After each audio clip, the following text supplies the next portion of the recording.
say mountain. Fire, what you saying? Yeah, give thanks to life. No, a serious thing. We are locked out, Fire. We are locked out of the studio. Yeah. So the vibe said. Fire, what are we reason about today? Yeah, today we are reason about a topic that really dear to my heart. It's dear to your heart. Yeah. If it feels wrong, it's wrong. Like, yeah. my brethren, I said that to me from the other day, and I said, yo, this, it's simple, but it's so real. Like, you ever hear the voice in your head before, and you go against the voice inside of your head, and it's like, damn, here's trouble. No, intuition, you know. I think that as human beings, we don't acknowledge the ability that we have. Some people obviously are tapped in more than others. Yeah. But I think everyone has it. Even, you know what always cracked me up? I never, the movie Spider-Man, the spider senses. Yeah. Yeah, because serious thing, because you know how much places I left before like a big fight or it got shot up or something. It's like once I leave, it's like, yo, you just left. Boom, they shot up the place or they just had a big fight. And I just think that like, as you get older, I don't know if you just don't want to acknowledge it or you're so disconnected from it, but you're not in tune to it, but it is there, you know? And if we acknowledge it on our daily lives and we reflect, and we have to laugh because sometimes something tell you certain things, Fire, and the universe gives you certain messages. What I've learned is this is not an absolute law. This is just from my experience. I'm not sure if anyone can relate. People usually don't get in trouble on the first time. It seems like the universe give you a blind, Fire. Fucks. You know? But when you keep doing stuff, you're going to get got. And people I know that get into trouble, they've been doing it a couple of times, Fire. But I don't know what it is about the first time. I don't know if you do stuff one-off, it don't really catch up with you. But when you do stuff consistently, because as you do it more and more, it tell you, don't do it. Stay away from it. There's a Slow thing down. There's a particular trait that we realize in most humans. Well, we are headed.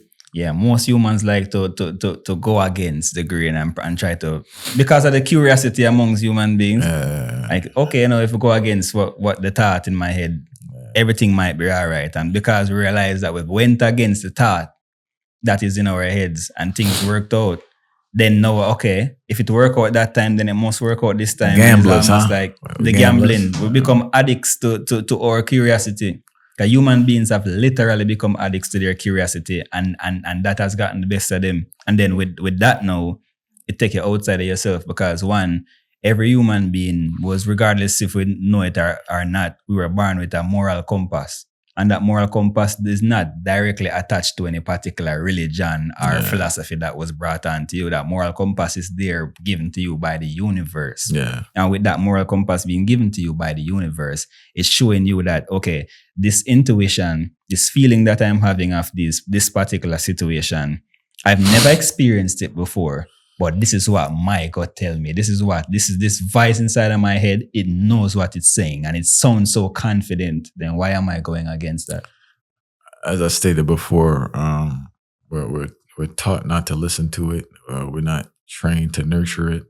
We're not trained to have confidence in it. And we don't, like a relationship, we don't really have a good relationship with our intuition. You know, through repetition, we constantly we deny it and disregard it. And like anyone, especially with relationships that go south far, right? A lot of people, at least they claim that they were warned. Mm-hmm. They were warned prior, you know, and it's whether the looks, you know, the treatment, the sex, because the sex seemed like it destroyed intuition with people. Yeah, It seemed like if it's a good sexual experience, they disregard their gut feeling. Or they feel things are going to work out. And it's like, I don't know, man. I don't know the proper terminology. I can use layman's term. I don't know any complicated spiritual wording to use. But God can talk about the voice and the natural mystic, and it's definitely there. And I think that the more you become confident, the closer you become with it, and the more confident you come in it, it does guide you, and it alleviates unnecessary headaches. Because if we're true, I could be truthful with myself. I don't know about the next person. I like to use myself as an example, but there are numerous times when I was pre-warned about stuff and I didn't listen for it. It wasn't like I wasn't warned. I was warned numerous times. And I didn't listen. And I had to go feel the pain. You know, and there are other instances where I listened and it just seemed like, you know, And not to say, oh, when you listen, life is glorious without problems, you know, but it kind of push you in a different realm that even you yourself weren't confident or unaware of what you should be doing, you know. But in retrospect now, because I was reading something and I forgot, but he was basically saying that I forgot who said it. I didn't say it, and I want to give credit, but forgot the person who said the idea. They're basically saying that you have to trust the universe that the dots will connect in the future, and it's only in the future that only as time passes and you look back, you can see how the dots connected. But you have to believe the dots will connect. Yeah. You know?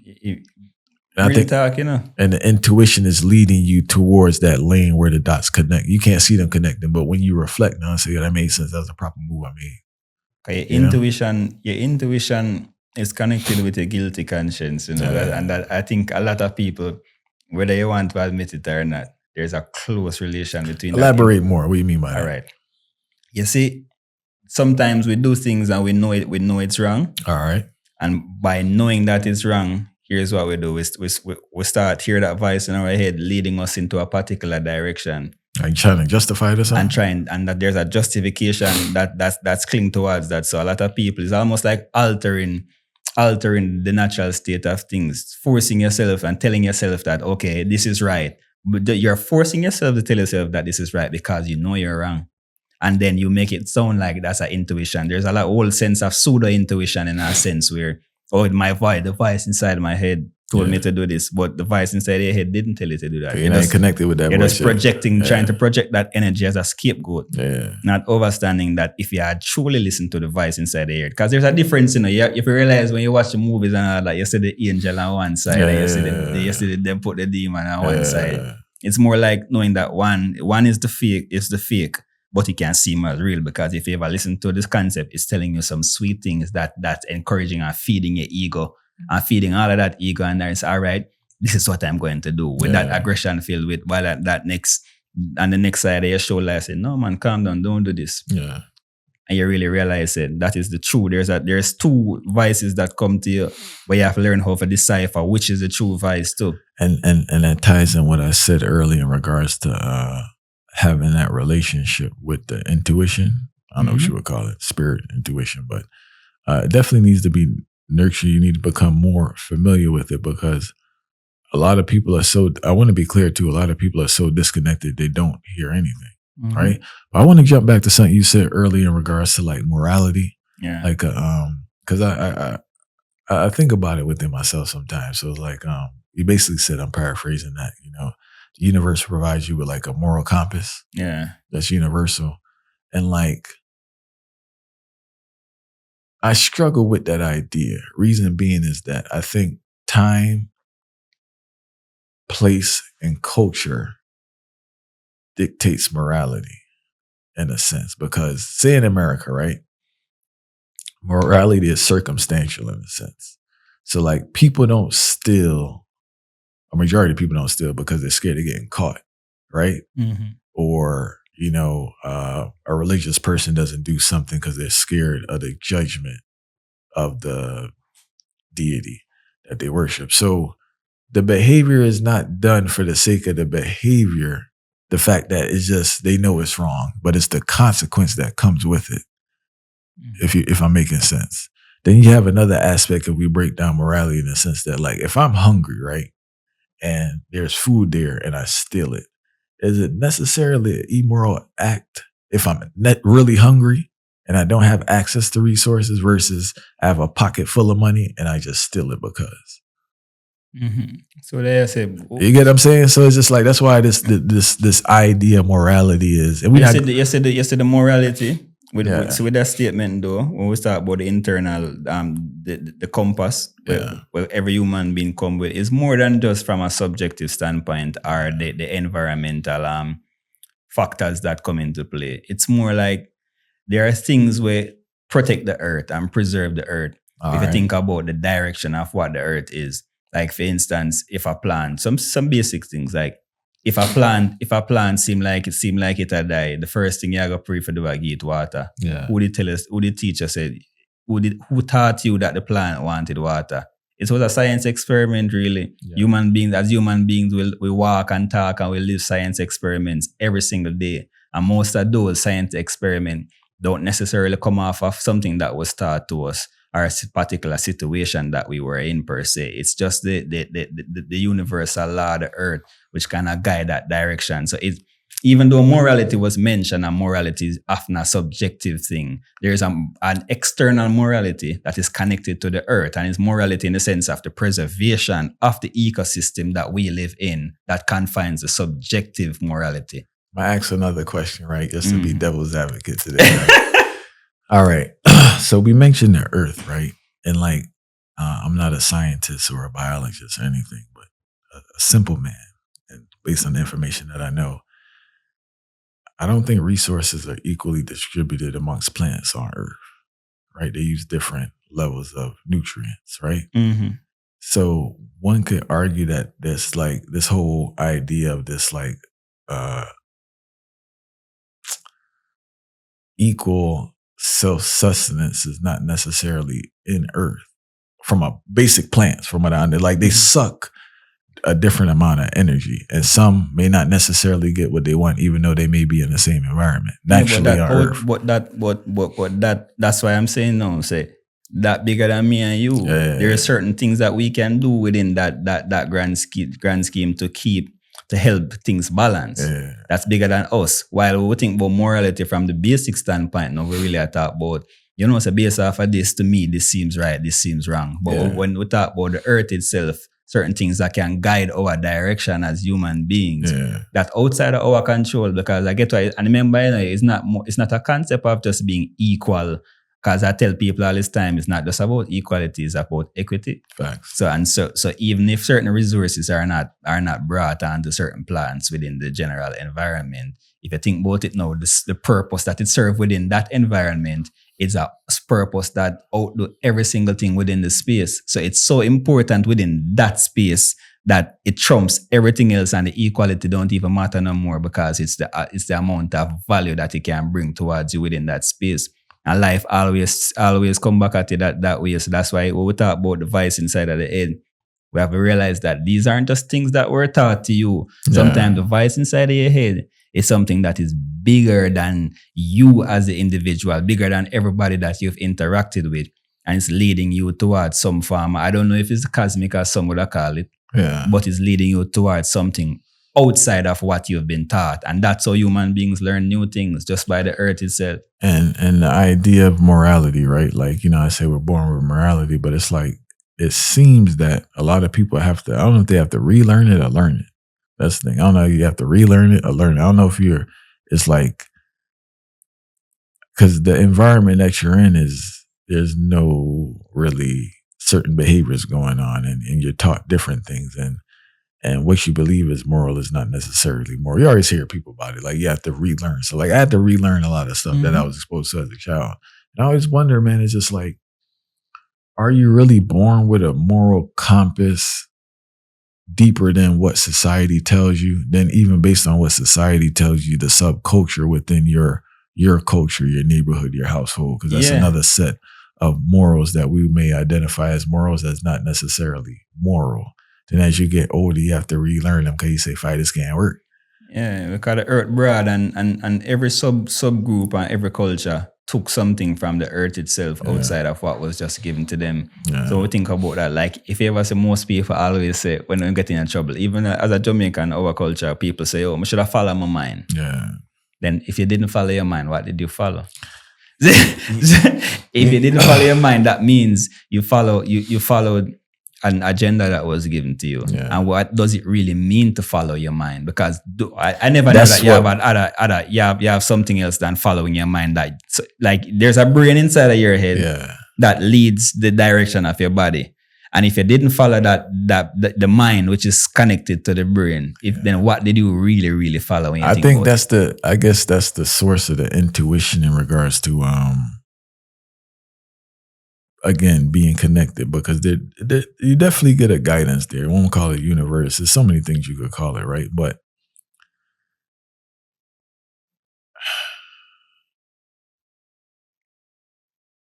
you have to really work to hear it. Mm-hmm. Then when you hear it, you have to trust it. I think that's the biggest problem people have, like trusting it. And I think the problem they have with trusting is that the time frame it takes for things to kind of work out where it makes sense for you. Because usually when we hear trusting now, like, man, it's like, far, don't go to the store, right? You expect like a bus to hit you at that moment, right? But it may be something 5 years down the road that happens because you didn't go to that store.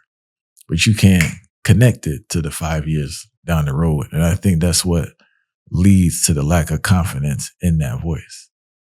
The turnaround period of you understanding why. Sometimes we have too much things in our brain, too much voices. So like deciphering between which voice is right from wrong, it becomes this complex task. And this is just within your mind internally, not even anything you express verbally, So with all of these voices, and then there's also that historical context that we have to put into the thing too. Yeah. There's been a lot of false alarm throughout the course of history, whether it be through a scared mother who always bring on some form of, scary parents. I had this voice in my head that told me this, so it stopped you from doing something. Then church vibe. And it really take an effect on people. So with that being said now, whenever they hear that voice or that intuition is actually being brought to them now, it seems like it's another false alarm. And that's what we call running from yourself. You brought up a great point, man, and I just want to say this again, is that I think that's why you have to learn to figure out how to like quiet yourself, to first identify what voices are coming from. Where is this a voice of bad experience from the past, a traumatic voice, as you said, the parent that instills the fear in the child, or is this a genuine voice? And I think that's where you have to like learn yourself better and spend time to figure out what's the origins of these things that's going on there. And it can be done. You get what I'm saying? And I keep repeating this, but I think it's very important to learn yourself. Because when you learn yourself, you learn the voices. And you can identify, like I can identify when a voice in my head is from fear. I've been working on it so much. You get what I'm saying? And it's not foolishness. I can identify where it's like, or this is my ego, really. This is not me, bro. This is like, this is not a genuine thought. This is being fueled by other things that's probably not the best for me. But it's the consistency in that relationship where I can identify each thing. And I'm encouraging people to work on, and it comes from being quiet. Like you have to really, and when I say be quiet, you necessarily don't have to be quiet all the time, but you have to learn to quiet your mind, meaning that you may have to distance yourself from certain conversations, may have to distance yourself from certain things, and just try to keep your mind present. The longer you could keep your mind present during the day, whether it's 5 minutes, if you could do 5 minutes, that's better than 0 time, but get that consistency of being present and quiet your mind and asking like, what is the origin of this idea? Where is this coming from? I'm gonna give you an example right now, right? Say like, say something's there, right? Like I'm pressuring myself because I feel I should be doing something. Question I'm asking myself is, why do I feel I need to do this? Do I feel I need to do this because I'm trying to actually accomplish something? Am I trying to prove something? Is there some insecurity I feel like, by proving this, I validate myself? Am I trying to get validation from somewhere else? Is it like, what is the reason for this action? Like, these are the conversations, because it's too much conversation with other people. We need to have more conversations with ourselves to understand. And the more you do it and the more repetition you have, just like anything, you become better. Hence what I was saying earlier, you can really identify the voice. But before you can get to that point, you have to listen to yourself and interact with the voices to see like, where is this coming from? As you talk, a thought come to my brain, right? People always have this obsession with data, right? Yeah. But nobody really understands the concept of data sources. I think there is no data without data sources. Yeah. And multiple players can be there to house multiple data. But until you understand your data sources, then there's no true way of seeing the light. Because there's all of this raw data. What are you gonna do with all of this raw data? And remember, raw data, some of it is useful, some of it is not useful, or at least right now. Yeah. But understanding what's useful, that you can use this as the basis, the foundation of whatever you will be collecting, whatever information you will be collecting. This is the basis of it. And then once you understand that, now, how am I going to develop that and transform it to the ultimate level where we can start load that in now for process certain information? So people don't think about the steps involving all of these things. And that is what I feel needs to be done to address the concept of multiple voices inside your head. Analyze your data. Right. Analyze your database and the sources of your data. Yeah. Facts. Very important. I like that one. Very important. I like that one. Yeah, serious thing, Yeah, we encourage people to tap into your spiritual aspect, if you want to say spiritual intuition, whatever it is, the inner voice, the universe, but you really need to tap into it. Not saying that your life is going to be. That's the next thing too I want to clarify. What's the time? That's the next thing I want to clarify. A lot of people think when they hear these conversations by doing this, oh, my life is going to be grand and stress-free. No, that's not the case. You're still going to have problems. You get what I'm saying? But you're going to have less problems and different type of problems, and you're going to have more understanding on how to navigate those problems. You period. So it's just important. You know why you're saying what you just said a while ago? Very, very important, because you see, enough people don't understand. In life, you can still listen to that voice inside of your head. Facts. And the results won't come out necessarily chirpy and happy all the time. I think everybody can't stand that. You know what it is, Farai? Everyone's looking for perfection. Everyone's looking for a life without problems and struggles. I can't even say problems, difficulties. Everyone's looking for a life without difficulties, and I think that's why most people avoid things, because they're trying to create this bubble around them where nothing's going to happen, everything's going to be okay, and that's just not life. I'm not telling anyone to run out there and find problems, but at the same time, you have to be accepting that things are going to be difficult, because it's just life. You're dealing with human beings who are very complex. Very. You're dealing with an earth that is very complex. You have less control than what you think. So you have to be open and accept certain things that come. You get what I'm saying? Yeah, you can try your best to minimize stuff, but you just have to be open. I think that acceptance that everything is not going to be merry and great will calm you to understand that, hey, I'm confident enough to know that what does come, I have the strength and the knowledge to get through it. But me trying to avoid everything, because when you get into that realm now, you don't do anything because you're so terrified, you're so crippled by fear, and you end up putting yourself in even more problems due to the fear of trying to avoid other stuff. It's like you run yourself into other things. Yeah. I know what most people don't get is that perfection itself is imperfect. Big time. Yo, you know this bird, you just said that during the interview? I agree.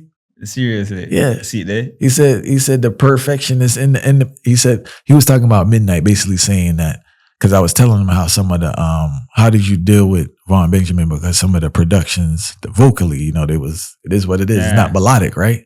And he said, truthfully, the Brethren whole approach was, even if it was a mistake in the song, because he would be like, oh, we need to fix it. He would be like, no, because the perfection is in the imperfection. Yeah, and it's very evident all across the board. And enough time people don't understand that. We think about the concept of chaos. Yeah. Sometimes even the most organized and thing with set patterns is still very chaotic. And we have to understand that in order to understand life. Because you see, if we don't do that, then we're going to have made so much disappointments, and then that disappointment are going to lead to further voices inside of the head, which are going to confuse you even more, and you don't know which one to follow. Serious and then when you say, does this feel wrong? Yeah. You can't even answer. You can't get to the tip. Yeah. And that ties into, man, this expectation thing. Mm-hmm. Balance the expectation and balancing the polarity of outcomes, or the duality of outcomes. I think that'll keep your pressure down too, because I think so many people are tied into, this is what I learned in my life, man. You can't be tied into one outcome. Mm-hmm. You can want that outcome, but you have to be open to other stuff happening for you. Imagine a man training every single day as an athlete and still go out on the pitch and lose a match. Yeah. What's perfection? Or fire. What about my Bertrand that got to train for the Olympics? Then when he go run, he pull his hamstring. All right. In 5 seconds within the race. All right. It's just life, fire. It's just life, man. It's just life, Yeah. I just think that. But I just want to tell people, same way, regardless of life being that way, based on what you know and based on what you've assessed, once you have a level and a clear head, if something feels wrong, that gut feeling tell you that, no, this is not something that I should be doing. You may want to avoid it. Yeah, avoid it, please.